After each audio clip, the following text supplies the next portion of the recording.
This video is sponsored by NewType. They're one of the largest online hobby stores where you can get your hobby kits, tools, and everything you need. Link in the description. Check them out. What's up GFam, this is Justin from Studio G and this is Tutorial Tuesday. And today let's talk about how do you build your own paint booth. Let's do this.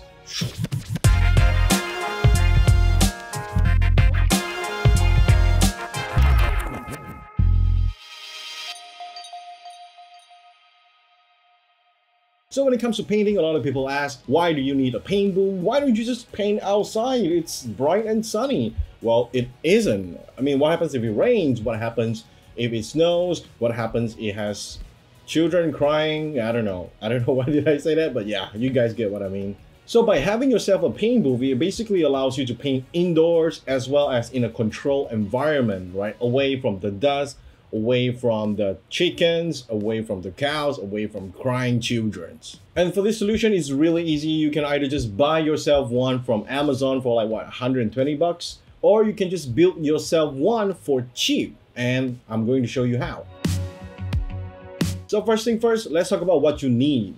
First of all, it's gonna be a storage box that is gonna be the housing for your paint booth. The one I'm having right now is actually 30 liter in capacity, so it's more than enough to suit my current needs. Secondly, don't forget to get yourself some exhaust fan. The one I'm having right now is actually the exhaust fan that you use on the ceiling, on the bathroom, or anywhere else. Mine is actually 18-inch in size, but that is only the cover itself. While the motor itself is capable of turning in 7 cubic meter of air in an hour. Next, you need a flexible hose just for your exhaust so that you can suck all the fumes and direct them out to the window. It doesn't really matter how long it is, it depends on your situation.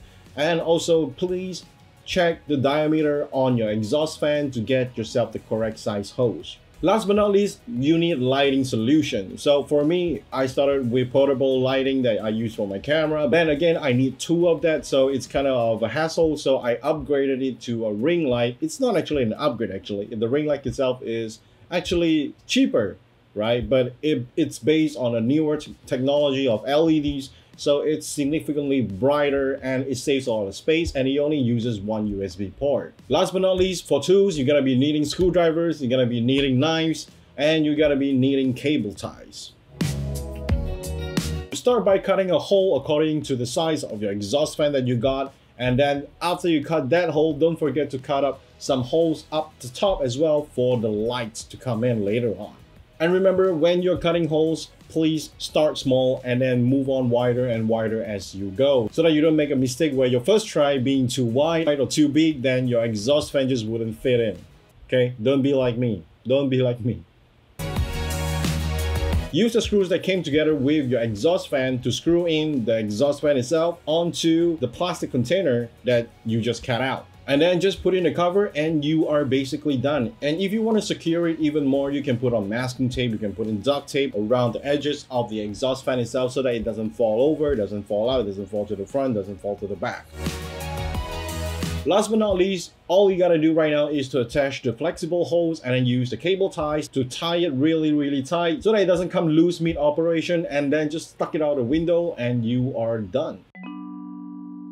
Tip number one, before you start, please evaluate what you have and what you're working with, especially with the window size, with the table height and all that. You gotta put all that into consideration before you start buying the materials. Or you can just recycle any of the materials that you have at home, like be it like an old storage box. And if you don't have a storage box, don't really worry about it. Just get yourself a cardboard box as well.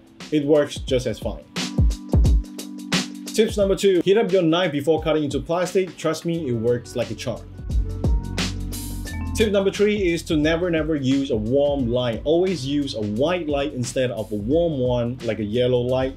Use a white color light instead so that you can get the maximum color accuracy when you are painting. Tip number four, well, it's more like a personal opinion. I don't really use filters. I just spray it on bare bones onto the exhaust fan itself, and there are some rumors that it might explode because lacquer and all that, they are like flammable, blah blah blah. But it hasn't happened to me. But just to be safe, use filters. And definitely building your own paint booth, and when it works, it definitely will save you a lot of money as well as a sense of satisfactory, and you will feel very, very achieved. Definitely feel very happy that you built something out of your bare hands. And if you're not good with tools, please ask for supervision or ask somebody for help. Do not try to cut anything yourself if you're not good with knives and all that. And please don't cut inwards, cut outwards, okay? Please. Safety first. Anyway, if you like this video, please like the video. And if you have any questions, please comment down below and I'll be answering them as well. Don't forget to subscribe if you want to watch more of this kind of content. And again, this is Justin from Studio G. I hope you guys learned something. I'll see you guys next time. Bye-bye.